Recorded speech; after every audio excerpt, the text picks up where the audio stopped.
We can be gods. Now, I don't mean that in the literal, all-powerful, thunderbolt-throwing way.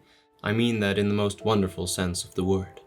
You and I have the power to create worlds, entire universes, to breathe life into continents, to give voice to peoples that exist only in our minds, to chart the courses of stars in a sky of our own making. This act, this beautiful, personal, sometimes daunting act, is called world building. Now, if you've seen my videos, you'll know that I've spent over a decade building my own universe, a fantasy world called Tumiun. And over the years, I've received a lot of comments from people asking me to do a world building tutorial. So I figured I'd sit down and talk a bit about the things I've learned. But let me be very clear, this video is not a tutorial. To me, the word tutorial implies there's a right and a wrong way of doing things. And when it comes to the act of creation, especially for something as personal as world building, I truly believe there is no wrong way. There's only your way. This is especially true if you're building a world purely as a hobby, for the simple, profound pleasure of creating something. If you're writing a book or designing a game, then yes, you might need to be a bit more scrutinous with the universe you're constructing. But there are hundreds of fantastic videos about that on YouTube already.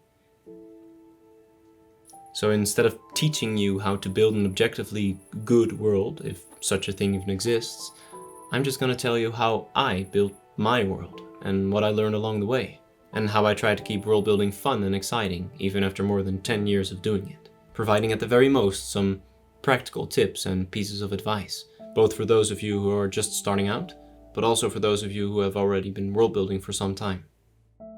Now, where to begin? That's a question I see a lot of people ask when they want to start building their own world, and they are often met with a mountain of advice. You have to start with a map. No, you need to start with a 1,000-year timeline first. No, you can't do anything until you've thought out the entire cosmology and the names of all 46 gods in your pantheon. That advice, while often well-meaning, can be paralyzing. It can turn this act of joyous creation into a checklist, a chore. I believe it's better to start somewhere much simpler, much more fundamental. I believe every world, every great saga, every sprawling universe begins not with a map or a timeline, but with a single tiny seed of joy.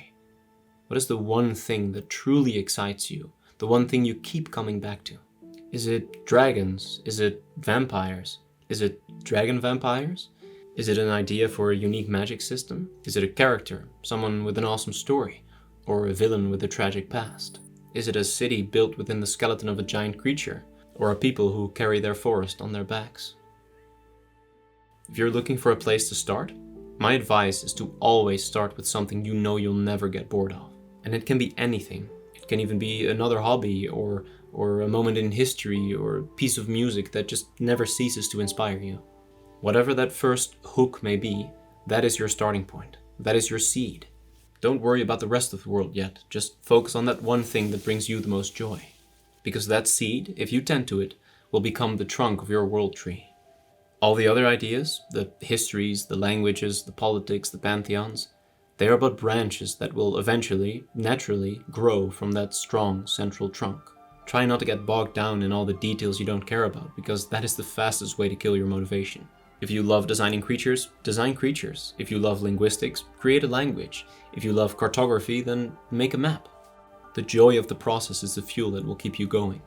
And no, you don't have to be good at drawing or writing or map making to be able to build a world, but it can absolutely make the process more fun for you if you try. And while mastering a new skill can be incredibly daunting at first, learning anything is easier than ever before. One amazing way to learn is with the help of this video's sponsor, Skillshare.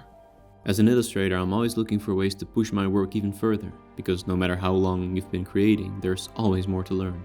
And that's exactly why I was so excited when Skillshare reached out to sponsor this video. It gave me the perfect chance to dive into a class I've had my eye on for a while. That's Hardy Fowler's class on painting environments. I've been a huge fan of Hardy's work for years. The way he expertly uses compositions, visual storytelling, and shape design to bring his landscapes to life is something I've long wished to be able to achieve in my own illustrations. Recently, I've felt that my works are getting a bit too clean or stiff, lacking the dynamic energy I see in Hardy's work. And taking his class really taught me how to get back to that foundation of making a landscape feel truly epic and alive. And as you can see, I've done my best to apply his lessons to this landscape painting I've created for an upcoming video. But Skillshare has so many more amazing classes to offer, all taught by super talented creatives like Hardy.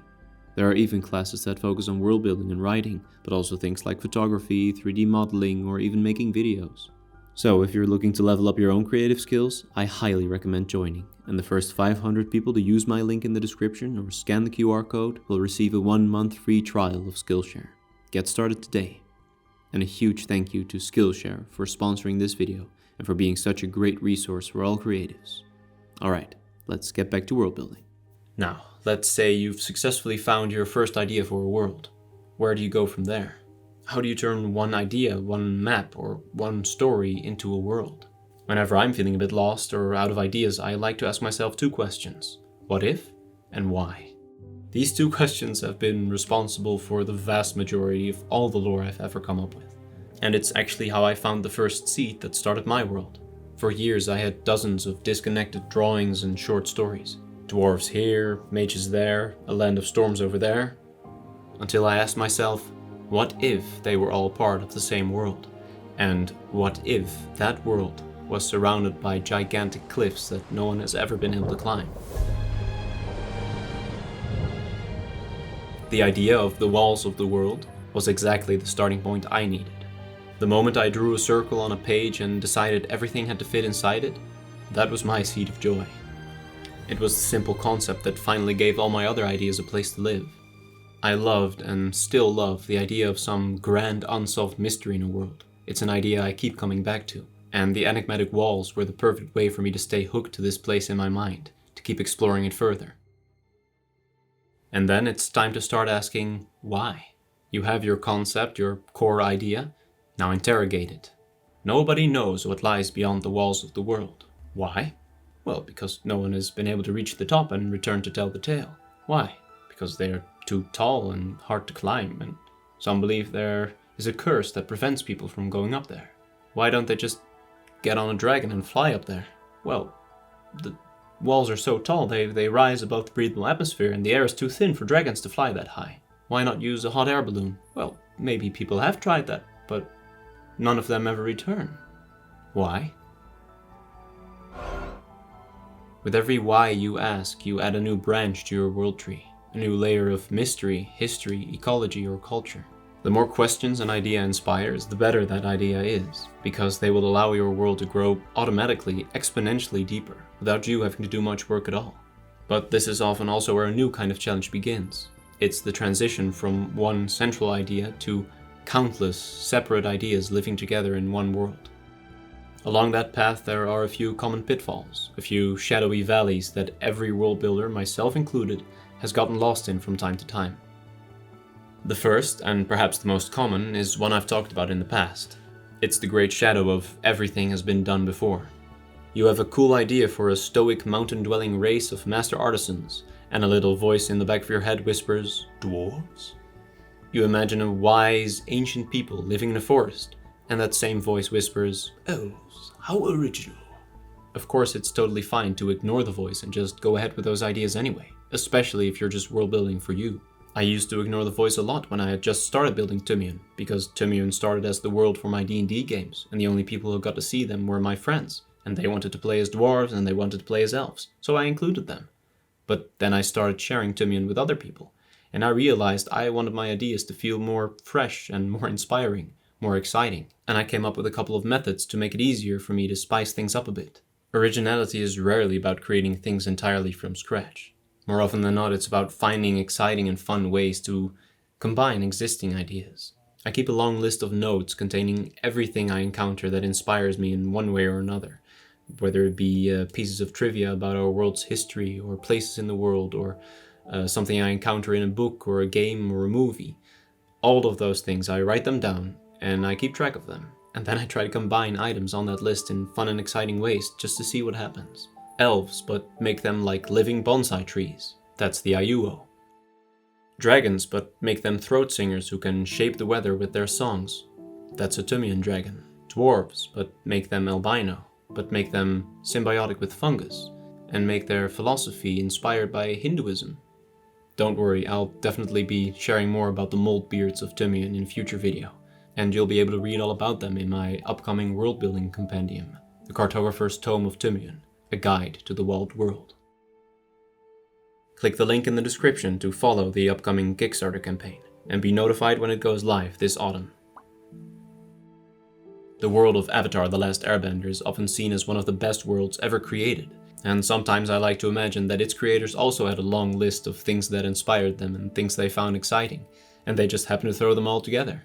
The 4 elements, but make them telekinesis, but make them martial arts, but make them Asia-inspired cultures. People love swords, but make them sci-fi, or ninjas, but make them turtles, because they are exciting juxtapositions of things we already know and love, creating something fun and fresh while remaining easy to grasp. So don't throw away an idea you love just because it feels familiar. Instead, ask yourself, what's my twist? What's the unique perspective I can bring to this? And try to only use things you're actually passionate about, because otherwise you'll end up losing interest sooner or later. The second obstacle is what some like to call Worldbuilder's disease. This is the temptation to world build on such a massive geological scale that you forget to put any people inside of your world. You spend months detailing plate tectonics, millennia of forgotten history, complex economic trade routes, and at the end of it you have a breathtakingly detailed but vast and empty world. There are no stories there yet, no one to care about the histories you've written. And I do want to add that this is not necessarily a problem, especially not if you're just world building for the sake of world building. It only becomes a problem when you try to share your world with others in a fun and engaging way. People need stories to become invested in your world before they are interested in learning about its history. And my advice here is simple. It's to zoom in. Once you have a grand idea, find a single personal story within it. Instead of mapping an entire continent, map a single village and think about who lives there. What do they worry about? What are their local legends? Instead of writing a 10,000-year history of a great war, write about a single soldier on a single night of that war. Ground the epic in the personal, because it's the small, tangible details, the smell of a certain food, or the lyrics of a local song, or the reason a particular bridge is considered haunted, that make a world feel truly alive and real. And the third obstacle is one we often build for ourselves. It's the prison of consistency. We get so worried about breaking our own rules that we become afraid to make anything new at all. In the first video I shared on this channel, I briefly talked about the elves of Tumiun. But in the years after that video, I realized I wasn't happy with the boring old elves I'd included in my world when I started building it. I wanted to think of something new, and I didn't want to call them elves anymore. But that would mean that my first video could no longer be considered canon. The way I described them and the fact that I called them elves would be lore-breaking. After months of struggling to find a way around this, I realized that this is just a part of world building. It's a part of any creative process. Whenever I create an illustration, the final result is often completely different from what I had imagined at the start, and that's totally normal. But because world building is basically creating one gigantic artwork over a span of months or years or decades, the same tends to happen, and you just have to roll with it. Even Tolkien, the grandfather of fantasy, struggled with this exact same problem, if it even is one.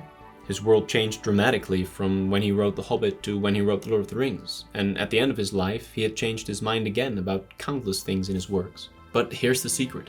It's your world. You are its god. Especially in a project you're building for fun. You can retcon and revise and change your mind about things as often as you want to. The lore of Tumiun has shifted and evolved countless times over the last decade. Things I thought were absolute truths 5 years ago have been replaced by ideas that I now find much more interesting. Don't let the fear of making a mistake paralyze you. Prioritize a cool, compelling, and wondrous world over a perfectly, boringly logical one. Give yourself permission to find a better idea and embrace it. So with those obstacles out of the way, let's talk about some more practical tips for tending to your world tree. A question I get asked a lot is about coming up with names for places, peoples, entire worlds. For me, I have 2 ways of going about it. Sometimes it's about sound first. I just mash sounds and syllables together that have the right feel for a specific culture. And yes, I say them out loud. Vindikvil, Ambarna, Zurak, Avanima. Do I know what those names mean? Well, I do now, but not initially. They just had the right texture to them, the right aesthetic. The meaning can come later, or not at all. The vibe is what matters most. The other approach is meaning first. I take a core concept, and I sometimes like to look up translations of certain words in an old language or a modern language, whatever fits the bill, and then I use those words as inspiration. For instance, there's a cursed swamp in Tumiun where witches dwell. So one day, as I was trying to think of a name for that place, I looked up the translation for hag in Old High German. That word was Hagasusa, which I then modified to be a bit more pronounceable, turning it into Hagsisa. This method gives your names a hidden layer of meaning that makes the world feel more deliberate and real, without having to world build an entire fantasy language from scratch. My advice is also to absolutely keep a running list of cool names you randomly think of, even if you don't have a place for them yet. They will come in handy later. I actually just realized I have a third way of coming up with names for really quick names when you need to think of one fast. I look around the room to find two objects and I smoosh the sounds of their names together to find something that sort of works, such as door and bed becomes doorbedon or something like that. It's not for creating good names, it's for creating quick names. When you really need one, it's fine. It's good enough. Another little world building exercise I like to do from time to time is to think of all the things I've already come up with and actively, realistically try to imagine how they would impact the world around them. Sometimes it's easy to forget just how different from Earth a world can actually be. Just a few subtle changes can have drastic impacts on a world's societies or their stories. What would a world where sufficiently skilled artists are capable of capturing memories and emotions into their artworks actually look like? Would people be able to learn a language just by looking at a series of statues? Would happy memories become a strange form of payment? Would art schools be vastly more important than old-fashioned academic colleges? And instead of something like the Olympic Games, would the artists of this world compete in competitions of creativity? Okay, now before we continue, it's getting a little late. And while it is very cozy, let's turn the lights back on, shall we? That's better. Now, what if you aren't necessarily struggling with trying to fit all of your ideas into one world? What if you're actually having a hard time coming up with any ideas at all? And asking yourself what if and why just doesn't seem to be working? For me, world building isn't something I can always just make happen. It's incredibly hard to force inspiration. Of course, you can look for it by doing the things that made you want to world build in the first place. Read a book by your favorite author, or watch a movie by your favorite director, or spend a few hours getting lost in that video game that just never ceases to inspire you. Unfortunately though, just taking inspiration in isn't always enough to get the creative stream flowing. One way to make it easier for your mind to discover new ideas is by actually giving your brain some silence. We live in a world of constant noise, constant input. When we're driving, we have a podcast on. When we're walking, we have music on. When we have a few moments to ourselves, we watch a few videos or we put on a movie. And all of those things can be amazing sources of inspiration, but as it is with everything, there needs to be balance. And in this case, it's the balance between consumption and creation. By giving our eyes and ears a break every once in a while, we allow our minds the quiet space necessary to come up with new connections, to let our subconscious work its magic, to truly fantasize. To me, world building often feels less like the work of a builder and more like the work of an explorer. An adventurer wandering the strangest depths of the mind and discovering there's a universe hidden there. Sometimes I'm able to catch glimpses of it whenever I allow myself to become a little bit lost. In moments of quiet, pieces of it come into focus. All I have to do is document things that are revealed to me, but the world is already there, just waiting to be discovered.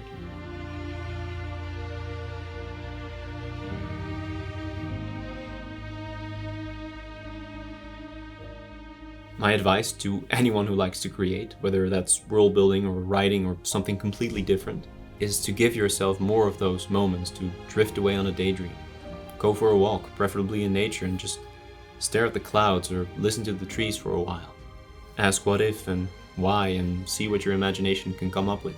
Let your mind wander without a destination, because you cannot expect your stream of creativity to start flowing out of you when there's a constant river of information flowing in. Since about a year or so, I've been extra careful about not filling every silence with unnecessary noise, and the effect it's had on my creative productivity is unbelievable. I'm not exaggerating when I say that about 90% of the recent ideas I've had for Tumiun have come to me while I was doing something completely unrelated. But I can't tell you how many times I've had a good idea randomly pop into my head, and then a little bit later, when I actually had the time to work on my world, I had completely forgotten those ideas. It happened way too often, and it still does, but I've been working hard on creating a new habit, which is writing down every single idea, every little snippet that pops into my head immediately. Ideas are like shy wild creatures. They might appear for a fleeting moment, but if you don't acknowledge them, they will just vanish back into the woods of your mind, often forever. Before I started this habit, I would estimate that I probably forgot about half of all the ideas that came to me over the past decade of world building. Think of all the cool places and peoples and characters and cultures and stories that I came up with that are just gone. Now, it doesn't really matter what you use to capture these random ideas. I use Microsoft OneNote for keeping track of all of my world building things, because you can keep things in different tabs and categories, and I have this one page dedicated entirely to these world building snippets, as I like to call them, and they're often just one sentence. They don't have to be long or detailed at all, just something to remind you of the idea later. Do make them longer than one word though, because I have a lot of one word things in there and I will have no idea what they are 3 months later. Make them just one sentence, that's fine. Just something like giants bathing in hot springs, or a city in a giant skeleton, or a magic pool that shows tomorrow's reflection. Just a single line is more than enough, and then whenever you're in need of inspiration, just scroll through it and you'll be working on something in no time. But at the end of the day, I think there is one big thing, for me at least, that made sure that I continued working on this world for as long as I have, and that was sharing it with people. At first, I started out sharing my world with the friends I play D&D with. That's how it started, as a D&D setting.